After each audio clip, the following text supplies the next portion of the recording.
aqui na igreja nós temos alguns motociclistas, para a tristeza do Reinaldo e da Emília.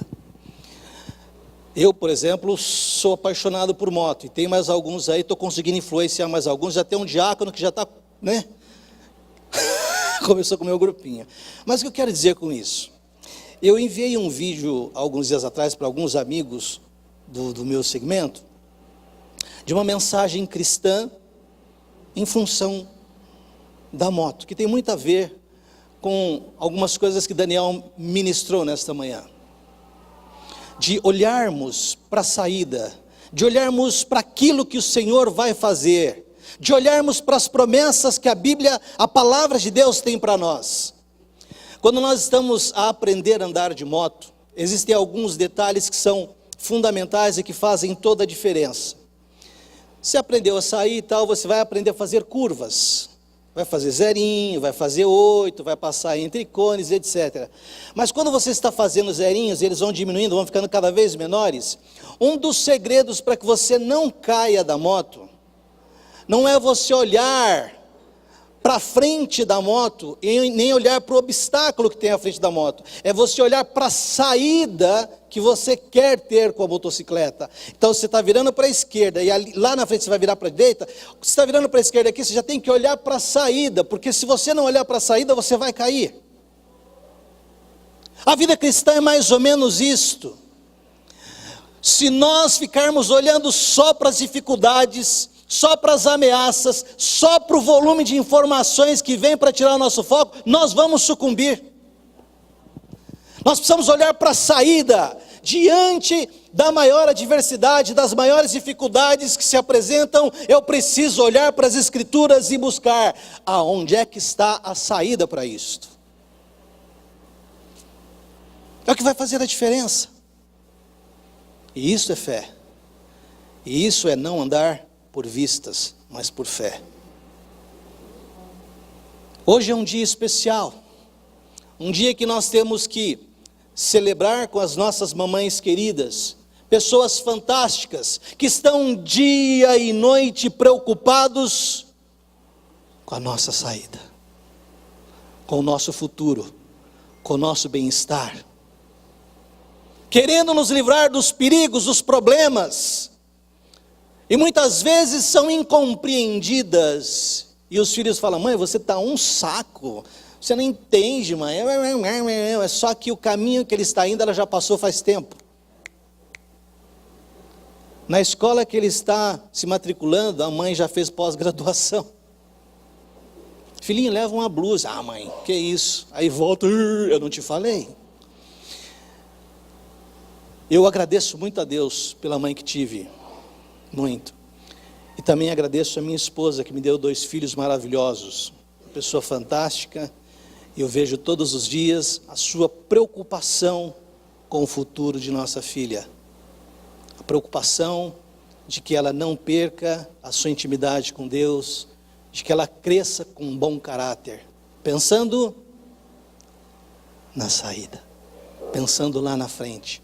E para isso nós precisamos estar sempre atentos a tudo que nos envolve, aquilo que entra, aquilo que vem para tentar nos desviar. É preciso tomar muito cuidado com o que você ouve. É preciso tomar muito cuidado onde você prende os teus olhos, para que você não fique cativo destas coisas e você sucumba. Os teus ouvidos devem estar afinados à voz do teu Senhor, e os teus olhos fixos no Senhor, naquilo que Ele tem como promessa, para que tudo te vá bem, para que você possa enfrentar melhor as circunstâncias. O tema desta manhã tem muito a ver com essa questão de amor genuíno que cantamos aqui, desse amor maravilhoso de Jesus por nós, desse amor que perdoa, desse amor que cura, desse amor que liberta, desse amor que transforma. Se você quiser abrir a tua palavra, Lucas capítulo 7, nós vamos ler alguns versículos. É fantástico, porque fala dessa questão do relacionamento, das saídas, do que ouvimos, do que não ouvimos, do que damos atenção ou não. 7, de 36 em diante. Todos acharam? Quem não achou, diga socorro. Então todos acharam. Na versão que tenho está assim, versículo 36. Rogou-lhe um dos fariseus que comesse com ele. Entrando na casa do fariseu, tomou lugar à mesa. Certa mulher da cidade, uma pecadora, sabendo que ele estava à mesa na casa do fariseu, levou um vaso de alabastro com unguento, e estando por detrás, aos seus pés, chorando, regava-os com suas lágrimas. Então, os enxugava com os próprios cabelos, beijava-os e ungia com unguento. Quando o fariseu que o tinha convidado viu isto, disse consigo mesmo: se este fosse profeta, saberia quem e qual é a mulher que lhe tocou, pois é pecadora. Disse Jesus ao fariseu: Simão, uma coisa tenho a dizer-te. Respondeu ele: dize-a, mestre. Certo credor tinha 2 devedores, um lhe devia 500 denários e outro 50. Não tendo eles com que pagar, perdoou-lhes a ambos. Ora, qual deles o amará mais?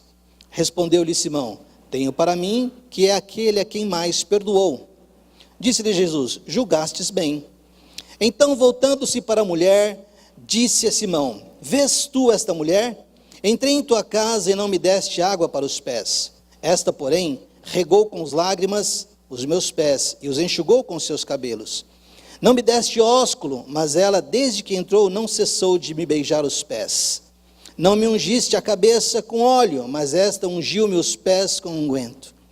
Por isso eu te digo que os seus muitos pecados lhe são perdoados, pois muito amou. Mas aquele a quem pouco é perdoado, pouco ama.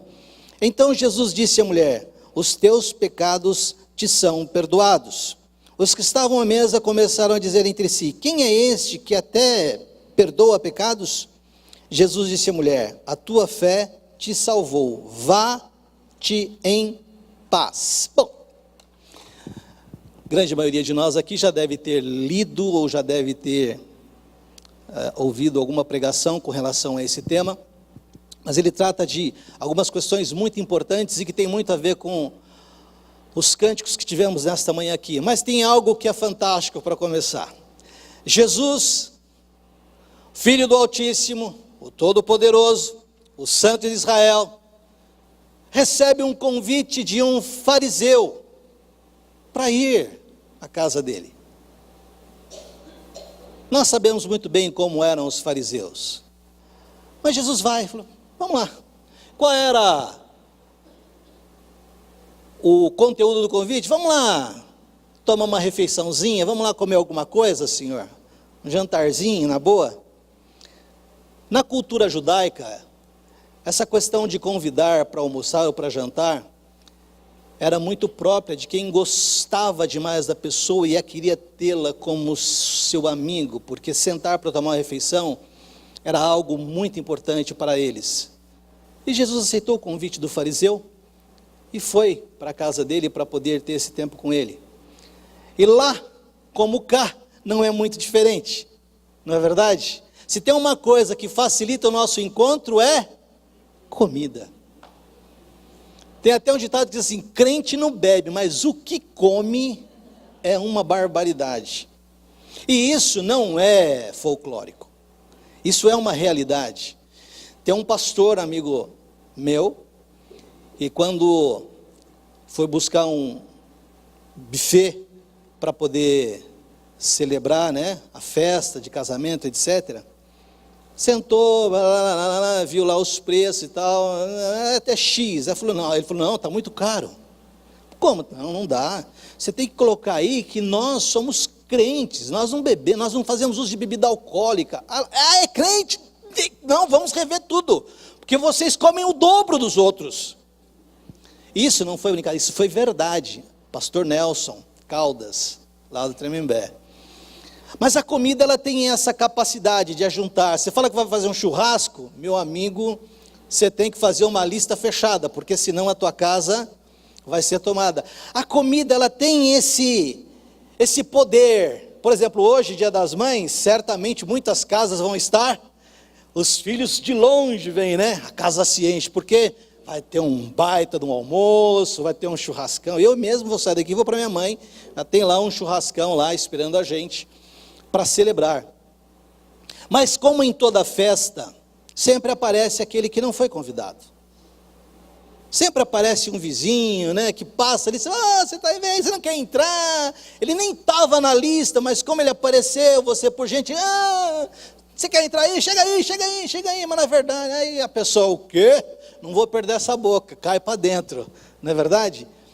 Jesus está lá, na casa do fariseu, tomando uma refeição com eles, assentado junto à mesa, com um monte de pecadores, com um monte de homens impuros, numa conversa despretensiosa, quando de repente entra uma mulher com um vaso. E eu acho interessante que quando você vai estudar esse quadro, quando você vai pesquisar esse quadro, você percebe que algumas coisas são muito evidentes na vida daquela mulher. Primeiro, que ela tinha uma vida conhecida, ela era uma prostituta. Então, maioria daqueles que estavam ali, se não tiveram alguma coisa com ela, sabiam de como era a questão, de que ela era uma mulher de vida fácil. Mas ela trazia consigo um vaso que tinha um valor interessante e um perfume maravilhoso. E nós sabemos que alguns até falaram, isso aí podia ser vendido, dava um bom dinheirinho, não é? Mas ela adentra aquilo, ela quebra o protocolo, ela irrompe aquilo que está acontecendo e começa pela parte mais difícil. Ela vai para os pés. Ela não está ali querendo esconder a sua história, a sua vida ou quem ela era, muito pelo contrário.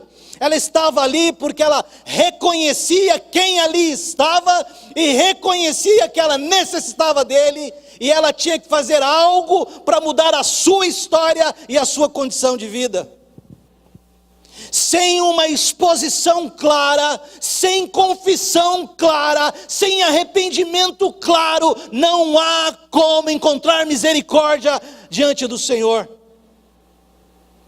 Ela tinha todos os motivos para ser ali expulsa, para não ser permitida a sua presença ali dentro.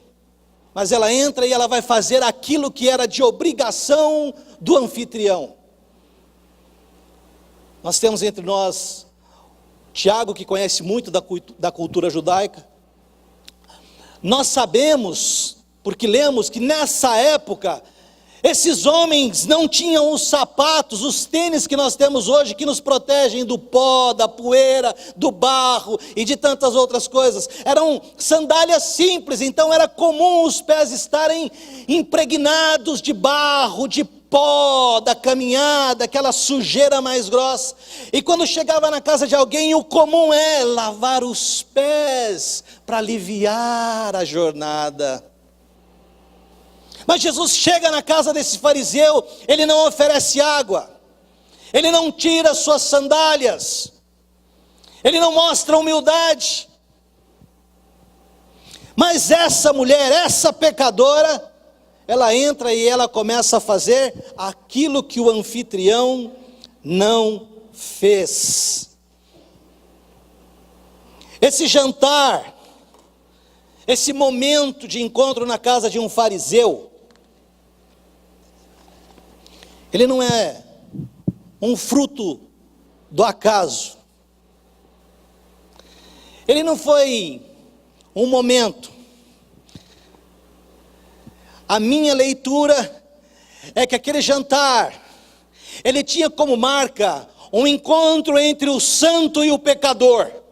Um encontro entre aquele que se arrepende e aquele que perdoa. Um encontro entre aquele que se quebranta e aquele que se compadece. Um encontro de transformação daquele que precisa de misericórdia. Era um jantar de transformação e de confronto aos legalistas e aos religiosos. Essa pecadora chega, ela não está preocupada com o que vão falar, com o que vão pensar. ela está preocupada com o que ela vai fazer e para quem ela vai fazer. João Batista diz: aquele que vem após mim é antes de mim, e eu não sou digno de desatar as alparcas dos seus pés. No entanto, Jesus, o Rei dos Reis, o Senhor dos Senhores, o Filho de Deus, o Cordeiro de Deus, o princípio e o fim, aquele que tem as chaves da vida nas suas mãos, está sentado na casa de um fariseu, e ele não reconhece.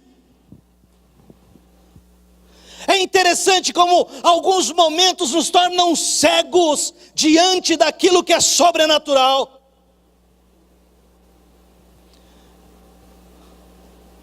O Senhor estava à mesa com ele, aquele que tem a vida estava ali. João Batista falava: eu não sou digno de que entres na minha casa. E no entanto ele está tratando Jesus como qualquer outro. Mas entra uma pecadora que o reconhece e começa a ter a atitude que é esperada pelo Senhor. Cuidado, muito cuidado com as tuas emoções, porque elas muitas vezes te impedem de enxergar o sobrenatural de Deus. Jesus foi morto, estava no túmulo, e ele disse: eu voltarei, eu ressuscitarei ao terceiro dia. Maria Madalena, quando tomou conhecimento de que a pedra do túmulo havia rolado, ela correu para lá de madrugada. Chegando à porta aberta, ela entra em desespero, e ela encontra um camarada que ela entende ser o jardineiro, e começa: dize-me onde o colocastes, me fala o que foi que você fez com ele, onde ele está, eu quero Jesus, o que foi que você fez? Enquanto ela está tomada por essa forte emoção, por esse desespero de alma, ela ouve uma voz: Maria.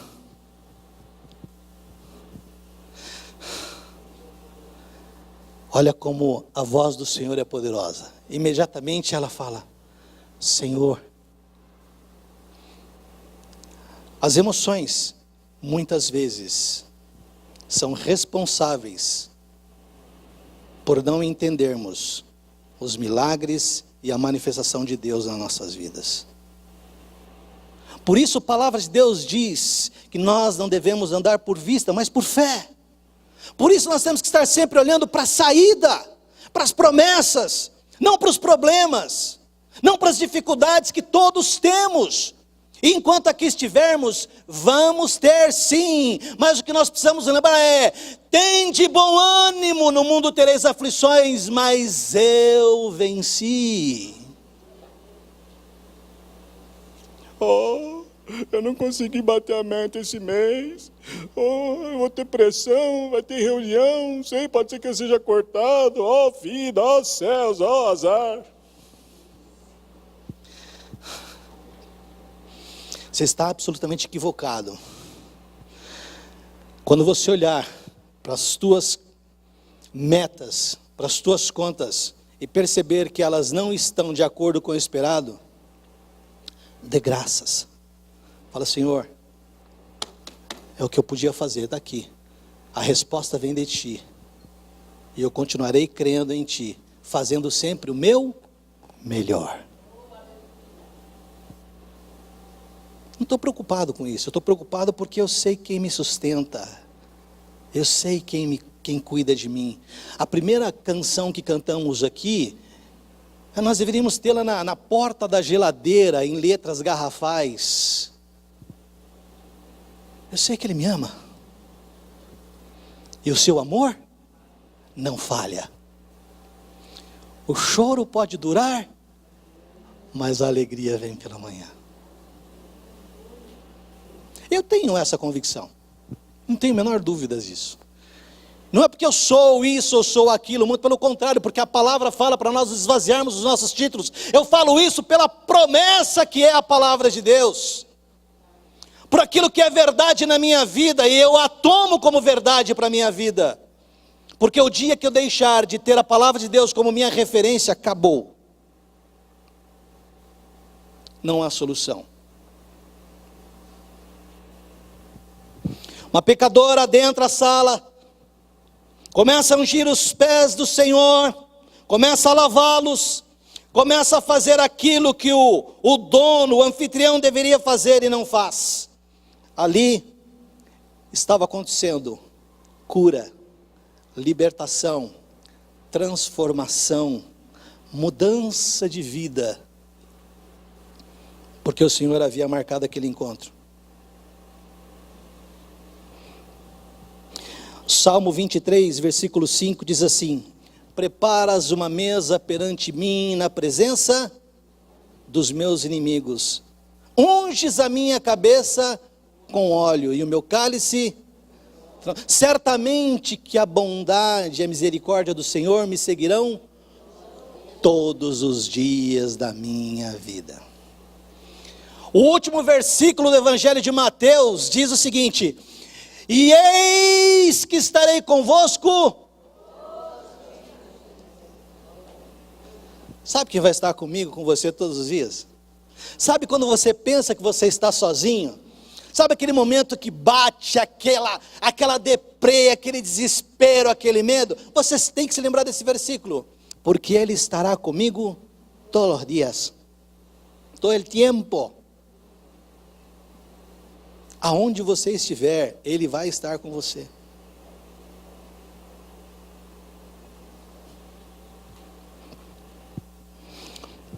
Simão, um fariseu comum, cheio de orgulho, tinha no seio da sua casa a presença de um rei, a presença do Filho do Altíssimo, a presença daquele que poderia mudar a história da sua vida, mas o seu orgulho, a sua dureza não lhe permitiu vivenciar isso.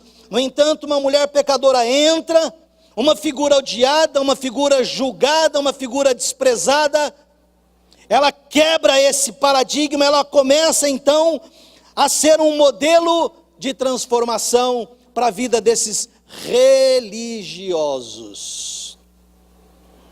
Eu vou abrir um parênteses aqui para falar de algumas coisas. Ao longo desses 30 e poucos anos andando com o Senhor, já fiz algumas coisas. E dentre essas coisas, foi trabalhar com população de rua. E uma das coisas que eu e o grupo com que estava ouvimos e vimos diversas vezes, vocês sabem qual é a razão porque as prostitutas e os homossexuais não adentram as igrejas evangélicas?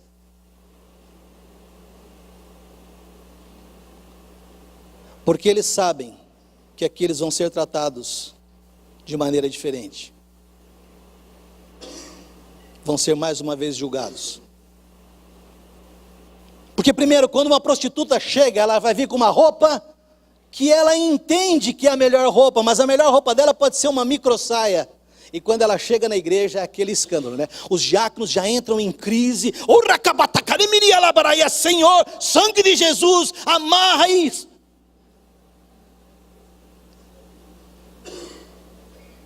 E não é diferente assim com os homossexuais, com os gays.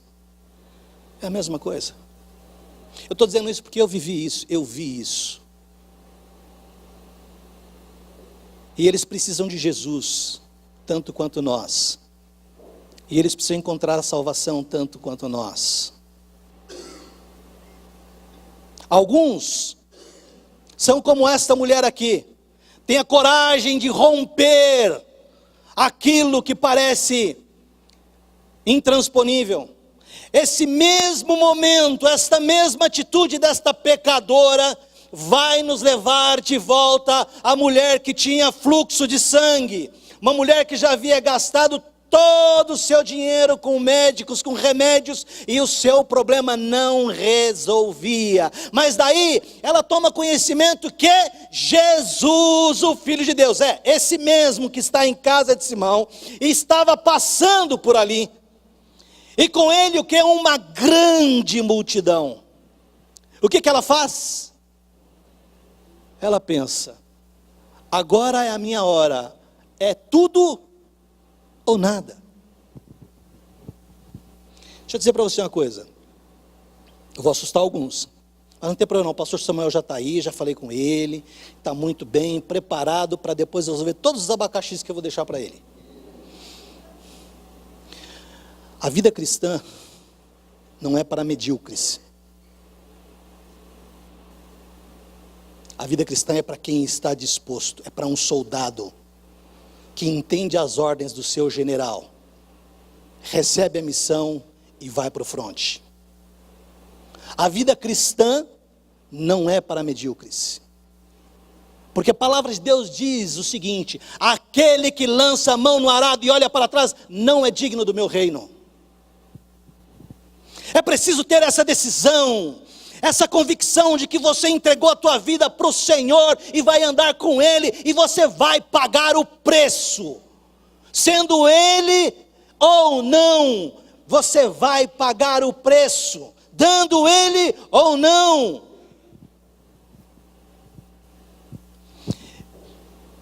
Essa mulher, no fluxo de sangue, igualmente esta pecadora, vem por quanto? Por onde?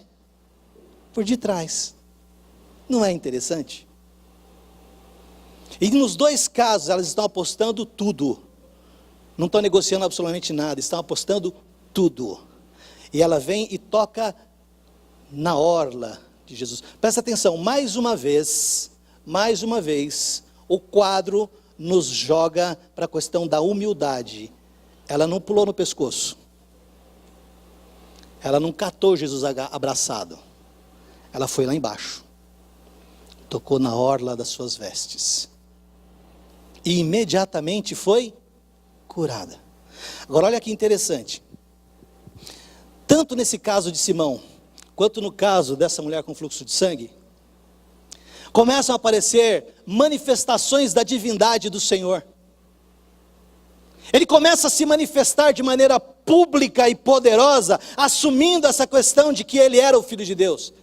Porque quando essa mulher toca as suas vestes e ela é curada imediatamente, ele para. Ele para e faz a pergunta que eu considero a mais hilária de todas as escrituras sagradas. Porque ele está cercado de uma multidão e ele pergunta: quem me tocou? E um dos discípulos fala: mestre, a multidão te aperta, o Senhor pergunta, quem te tocou? Ele fala: não, alguém me tocou de maneira diferente, porque de mim saiu virtude. Pastor Lauro, ou Álvaro, mais um abacaxi para o pastor Samuel.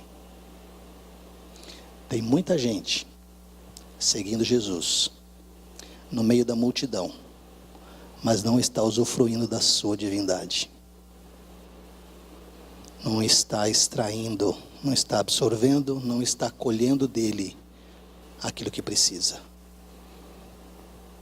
Está no meio da turma. Quando o povo hebreu saiu do Egito, isso é para você, Tiago.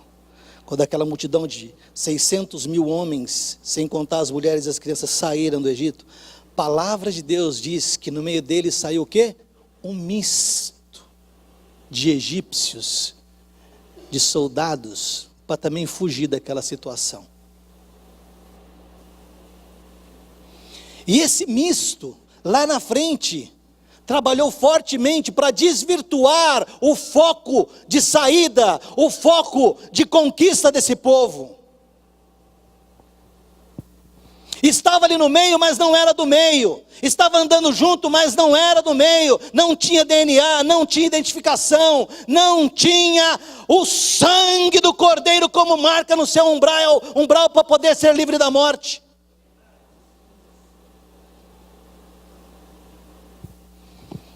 Uma pecadora, com um vaso de perfume, começa a lavar os pés do Senhor, começa a beijar-lhe, começa a secar os seus cabelos, os seus pés com os seus cabelos. Como eu disse aqui, João Batista, o maior dos profetas, humildemente dizia que não era digno de que Jesus entrasse em sua casa.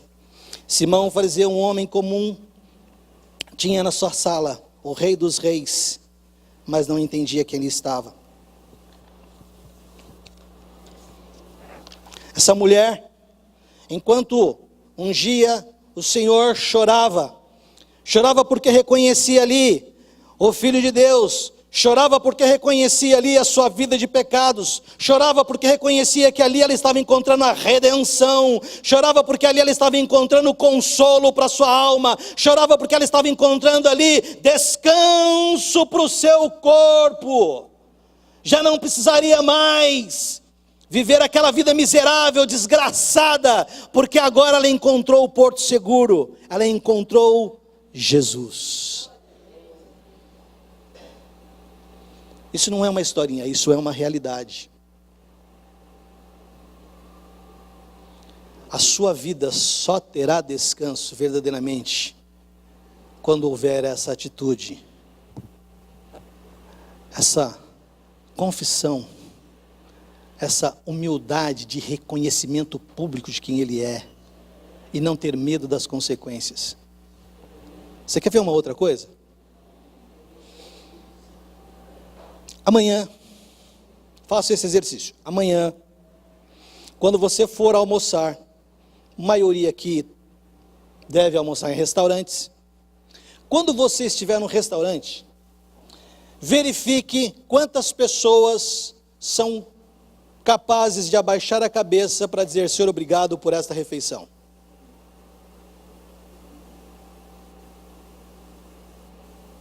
Ou se você abaixa para reconhecer que aquilo que você está tomando foi Deus que te deu. Pessoas que não se envergonham de orar, de agradecer, porque sabe que foi Deus quem deu. Ela não teve vergonha, ela não teve timidez, ela não se importou com o que iam falar, com o que iam pensar. Ela tomou atitude e foi, e deixa a vida me levar, porque agora ela está nas mãos do Senhor. Colossenses capítulo 1, versículo 17 diz assim: Ele é antes de todas as coisas, e por Ele subsistem todas as coisas.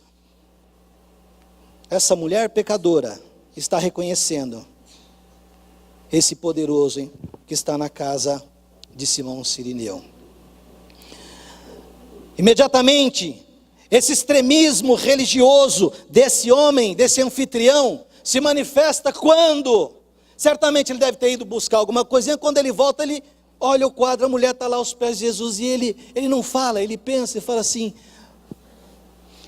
se ele soubesse quem é essa rapariga.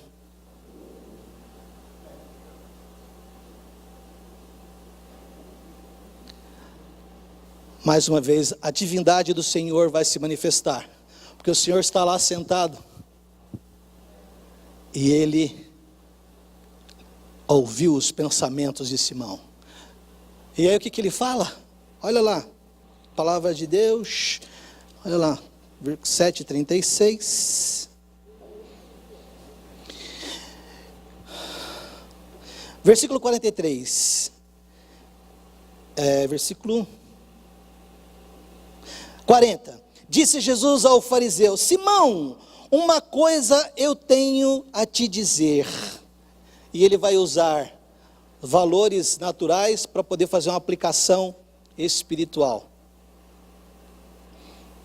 O Senhor conhece o que está no teu coração, ainda, como Daniel falou, ainda não subiu, mas o Senhor já conhece. O Senhor conhece os teus pensamentos. Eu estou aqui falando, eu estou aqui pregando, eu estou aqui comunicando para vocês aquilo que eu entendo ser a mensagem de Deus para vocês.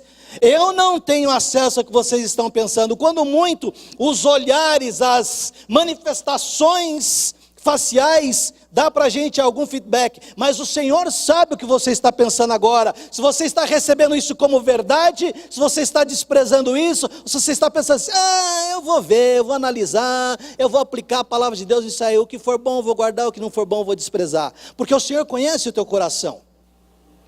Uma situação muito clara dessa mulher aqui, sendo acolhida, tendo o seu sacrifício sendo aceito, porque Jesus poderia dizer assim, não toque em mim, mulher, mas ele aceita, ele está recebendo o seu sacrifício, a sua oferta genuína, ele está recebendo essa vida sendo derramada na sua presença.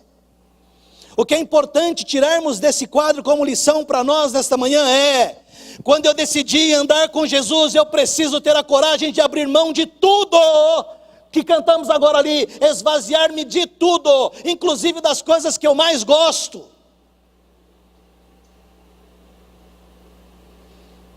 Ela era uma prostituta, e o que ela está abrindo mão agora? Da prostituição. Ela mentia, vai parar de mentir, roubava, vai parar de roubar. É isso que o encontro com o Mestre tem que produzir em nós. Para poder dizer que somos discípulos de Cristo. Talvez vocês não tenham frequentado muito, até porque já passou o modismo, da bendita Rua Conde de Sarzedas. Aquilo durante alguns anos foi uma febre. E eu confesso a vocês que desde sempre eu fui lá 2 vezes. Da primeira vez eu voltei escandalizado, da segunda eu voltei a decidir nunca mais pisar lá. Da primeira vez eu voltei escandalizado, sabe por quê? Eu estou falando de 25 anos já passados, mais ou menos. Naquela época em que você podia passar um chequinho, se lembra? Todo mundo aceitava um chequinho e tal, um pré-datado, etc. E eu fui comprar algumas coisas lá com um amigo do Rio de Janeiro. E eu tinha uma mania, eu posso dizer aqui, religiosa, que eu abri mão, era religiosa. Eu fazia todos os meus cheques e eu fazia questão de escrever atrás, Jesus garante. Na minha inocência, pensava estar fazendo algo bom, sou um discípulo do Senhor, eu ando com o Senhor, tenho uma vida íntegra e quero testemunhar. Quando eu dei o cheque para o camarada, ele olhou atrás e falou assim, como é que Jesus vai garantir se não tiver saldo lá? Isso aqui para mim não quer dizer nada, amigo. Por causa do volume de cheque sem fundo que os irmãos passavam nas lojas. O falar não tinha coerência com a vida. A vida não estava conformada com a de um discípulo de Cristo. Então você está dizendo que eu tinha que ser assim. Não é que eu estou dizendo, não, é a palavra de Deus. A sua vida tem que estar conformada com a vontade explícita da palavra de Deus. Se você faz uma coisa que não agrada a Deus, você precisa parar com isso hoje. Não é amanhã, não, é hoje. Eu acho que eu falei numa reunião de estudo, não sei se eu falei aqui, quando solteiro, bem antes da minha conversão, eu tinha uma mania muito besta. Volta dos 17, 18, 19 anos. Eu dormia com o meu revólver embaixo do travesseiro. Acordava, a primeira coisa que eu fazia era pegá-lo e colocá-lo na cintura. Eu não saía de casa sem a minha arma.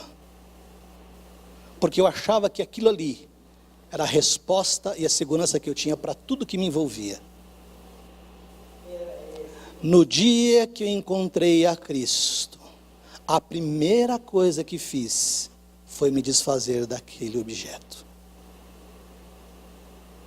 Não tinha negociação, não tinha acordo. Eu tinha que abrir mão daquelas coisas, daquelas bengalas que me sustentavam, daquelas mentiras que o diabo colocou como verdades para mim. Eu tinha que abrir mão daquilo e experimentar a minha dependência absoluta, total e restrita do Senhor Jesus. Foi fácil? Não, não foi fácil. Eu nunca entrei num bar, num restaurante para comprar um maço de cigarro. Eu só comprava de pacote fechado. No dia que Cristo entrou na minha vida, eu nunca mais coloquei um cigarro na boca. Eu tinha que abrir mão disso. Beber eu não bebia, porque eu nunca gostei de beber. Então, não tinha esse problema. Mas eu tinha que fazer isso. Eu estou falando isso porque eu tinha que conformar a minha vida com a vida de Cristo. Como é que eu vou falar que sou de Cristo se eu faço aquilo que Cristo não quer que eu faça? Ah, mas é tão difícil. Então continue. Mas você não pode continuar escravo dessa miséria.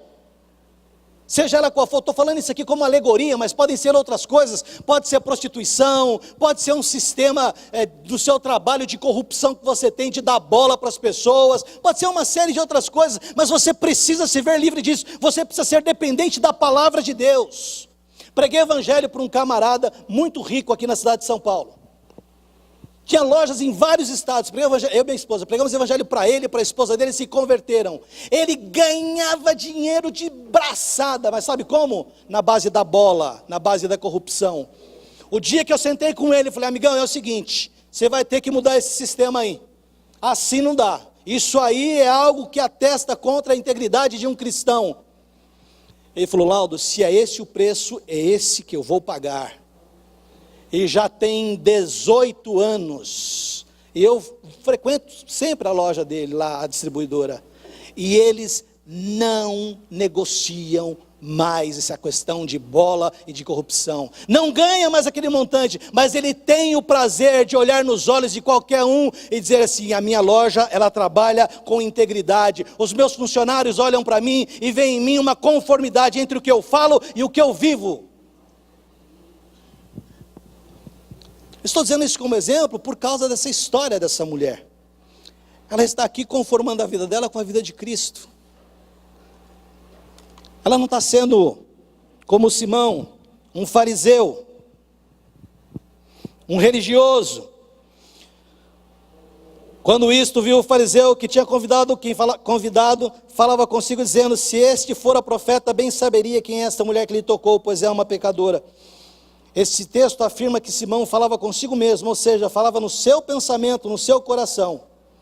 Muitas vezes Deus revelava aos profetas a intenção que havia no coração. O capítulo 1 de 1 Reis, capítulo 8 de 1 Reis, versículo 39, está escrito assim, ouve tu então nos céus, assento da tua habitação, e perdoa, e age, e dá a cada um conforme a todos os seus caminhos, e segundo vires o seu coração, porque só tu conheces o coração de todos os filhos dos homens. Você acha que Deus conhece o teu coração? Ao ler o coração de Simão, Jesus está mais uma vez manifestando a sua divindade, a sua relevância para esse momento, para esse encontro.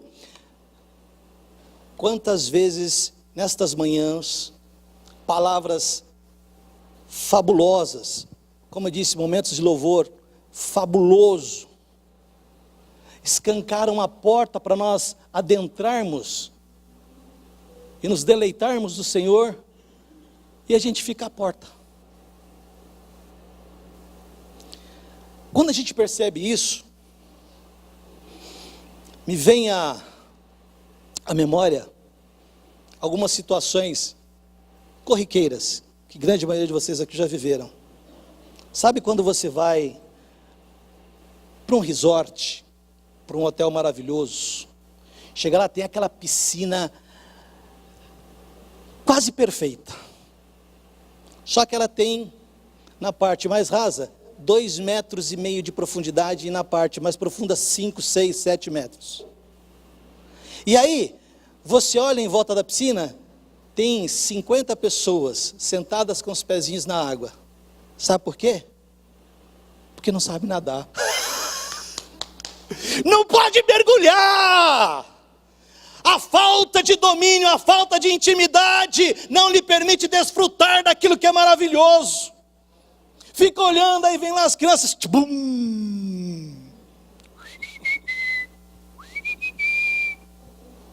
Jesus é a mesma coisa, não dá para ficar só com os pezinhos, você tem que mergulhar, você tem que experimentar essa delícia de ser envolvido por essa santidade maravilhosa, por esse consolo maravilhoso, por esse que supre todas as nossas necessidades, por esse que é a luz do nosso caminho, por esse que é o escudo, por esse que é a nossa estrada melhor, por esse que é o nosso porto seguro. Para que eu vou ficar olhando para as circunstâncias?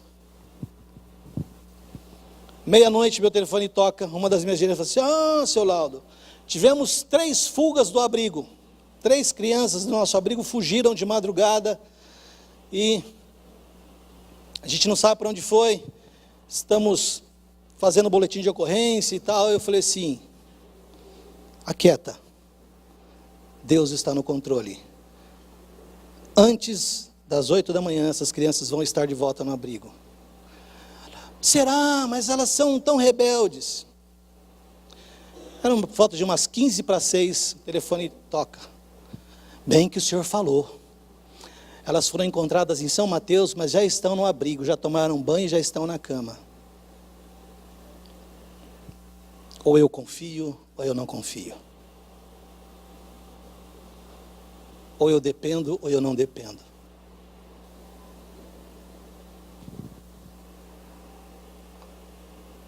Ao conhecer o coração de Simão, mais uma vez o Senhor manifesta a sua divindade. Eu quero te perguntar, quantas vezes o Senhor já manifestou a sua divindade a você, na singularidade? Com você, lá no teu quarto, sozinho, você, no teu travesseiro, você e Ele. Quantas vezes você já experimentou isso?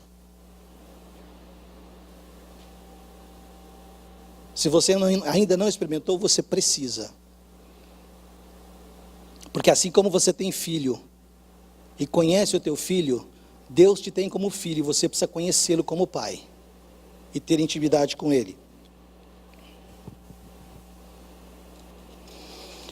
Sem dúvida, até mesmo o fariseu orgulhoso, religioso, extremista, sabia que quem mais é perdoado, maior amor é despertado. Jesus frequentemente comparava o pecado com uma dívida, até na oração do Pai Nosso. Pai nosso que estás no céu, santificado seja o teu nome, venha a nós, perdoai as nossas dívidas, como nós perdoamos aos outros. Ele usa isso para nos ensinar, ele usa valores terrenos para nos ensinar valores espirituais, valores sobrenaturais. Mas o que é interessante, ele fala assim: Pai. Ele está ensinando isso. Mas quando não reconhecemos os nossos erros, como é que nós vamos nos arrepender?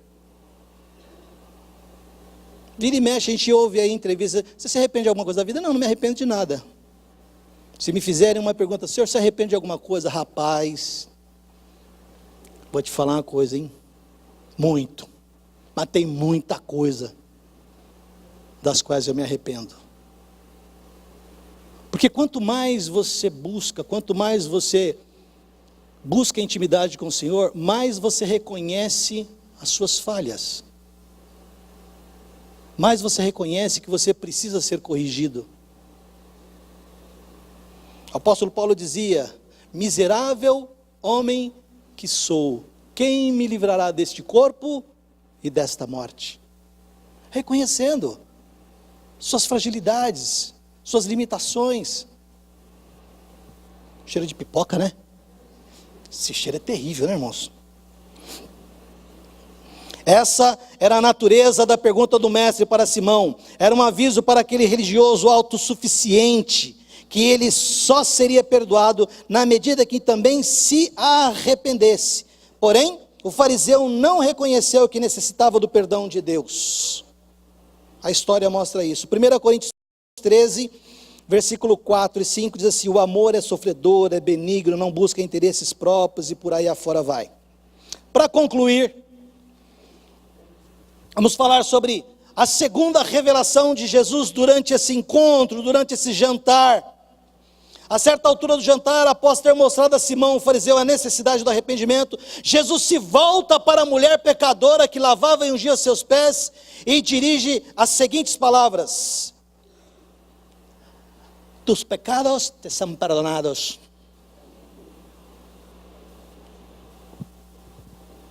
O que ele disse para a mulher do fluxo de sangue? Barbaridade, esse Jesus é tremendo, né? Quando você toca e recebe, você pode ter certeza que ele vai se voltar para você e vai olhar para você e ele vai te dizer: os teus pecados te são perdoados. Há muitas pessoas que frequentam igrejas e que ainda estão presas ao pecado. Há um sentimento de acusação. Às vezes nem pratica mais, mas vive com a acusação como um looping na cabeça. Eu quero te dizer nesta manhã, meu querido, se não é com você, se é com alguém que você conhece, diga para essa pessoa: os teus pecados foram perdoados. Sabe por quê? Porque na cruz do Calvário, o Filho de Deus rasgou a cédula que lhe era contrária. Como disse Daniel, o véu que nos separava foi rasgado de alto a baixo, ou seja, começou de cima para baixo, dele para nós. E agora nós não precisamos mais ficar reféns da mentira e da acusação. Essa mulher era uma pecadora, assim como todos nós somos. Ela ouviu de Jesus: você está perdoada, assim como nós temos ouvido do Senhor: os teus pecados estão perdonados. Saia do buraco, como disse Roseni domingo passado. Saia do buraco.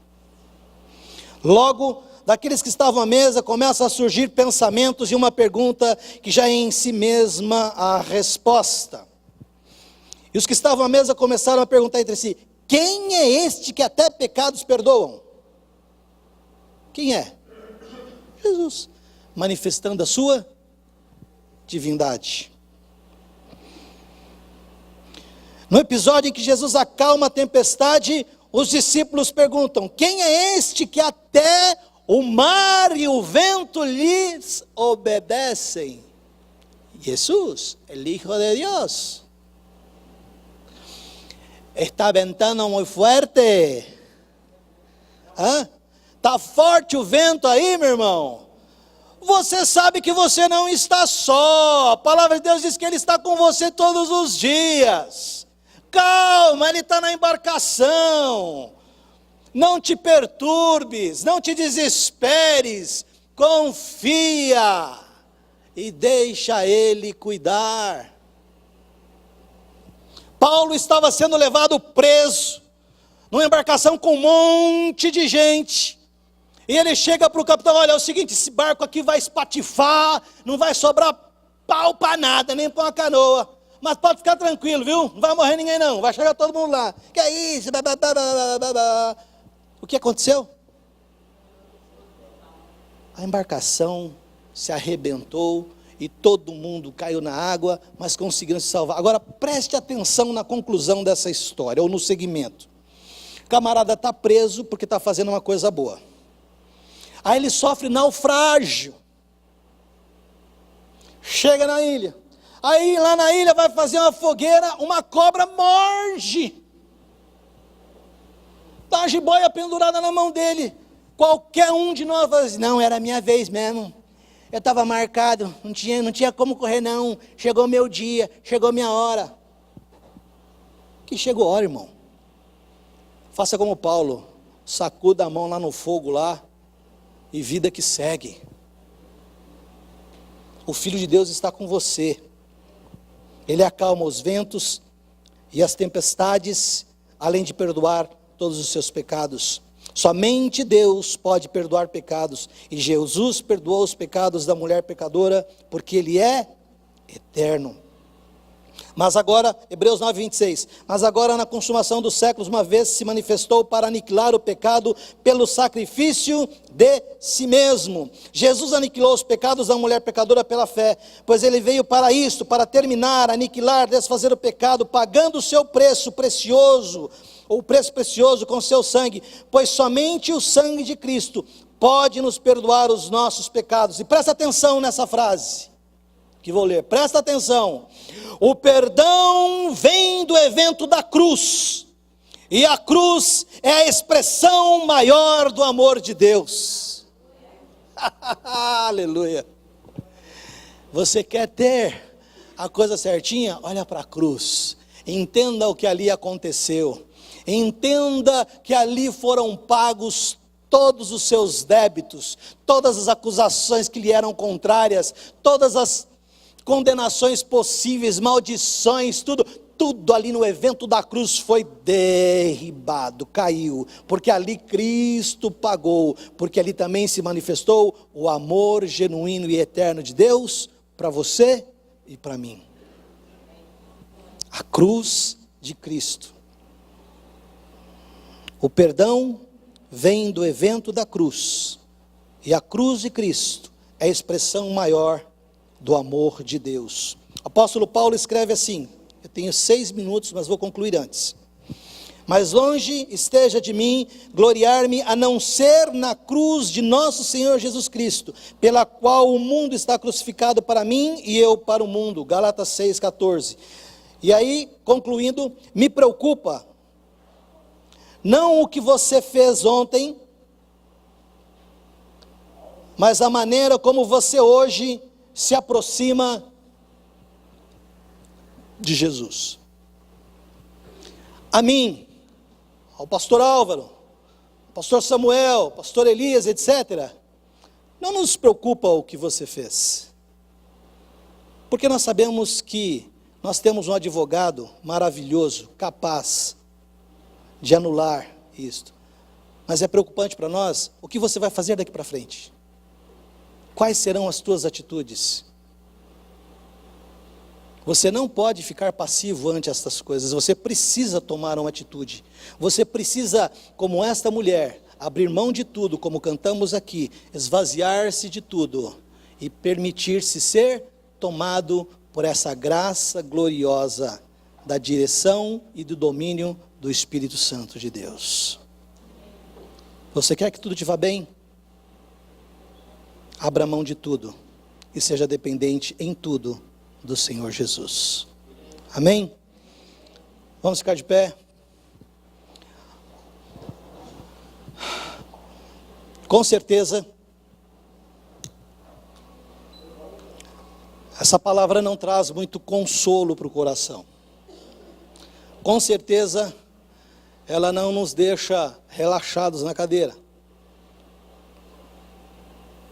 Mas o grande objetivo é que nós sejamos sempre incomodados, para que nós não fiquemos passivos, porque o mundo aguarda com grande expectativa a manifestação dos filhos de Deus. Lá fora está um caos e a tendência é piorar. Onde é que está a resposta? Aqui dentro. Lá fora tem fome. Onde é que está a resposta para o pão? Aqui dentro. Lá fora a violência está crescendo. Onde é que tem a paz que o mundo não oferece? Aqui dentro. Nós somos a resposta. Por isso a nossa vida tem que estar conformada com a vida de Cristo. Amém? Como um discípulo. Vou orar, mas eu queria que nós cantássemos a primeira música de hoje. Dá? Priscila, vamos lá? Aleluia. Você pode dar a mão para quem está ao teu lado aí? Aleluia. E você pode pensar assim, esse pastor hoje pegou pesado, hein? Depois eu vou conversar com o pastor Samuel. Glória a Deus, querido.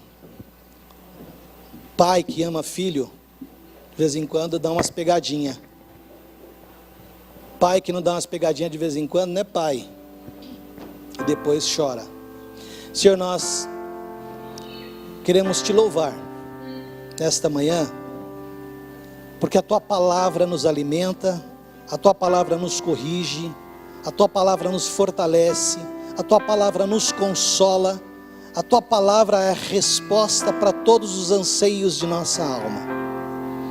Assim como esta mulher mergulhou na tua presença, não olhando as circunstâncias, mas tão somente para ti, não preocupada com o que pensavam, mas tão somente focada em ti, deu o seu melhor. Assim nós queremos nesta manhã, Senhor, te dar o melhor de nós, oferecer o melhor de nós, mergulharmos de verdade na tua presença, e experimentarmos das tuas provisões, fazer de ti a nossa morada, o nosso porto seguro. Em nome de Jesus eu quero declarar que as portas do inferno não prevalecerão sobre a vida de nenhum dos teus pequeninos aqui nesta manhã. Se alguém aqui está sob acusação de erros do passado, Senhor, nós queremos agora declarar que são livres de toda acusação, que esta palavra, Senhor, é mentirosa, porque o Senhor já pagou o preço e esses pecados foram perdoados. Em nome de Jesus, se há alguém aqui cativo de qualquer outra situação, Deus, que tem sido motivo de tristeza, de dores, nós queremos fortalecê-los, queremos clamar para que Teu Espírito Santo lhes dê ânimo, lhes dê força, para que eles possam resistir até o sangue, mas honrarem a Ti, Senhor, pela fé que tem em Ti, Senhor. Quero, Pai, em nome de Jesus, abençoar a vida do Teu povo, e declarar que o Teu povo é um povo bendito, é um povo santo, é um povo lavado e remido no sangue do Cordeiro, em nome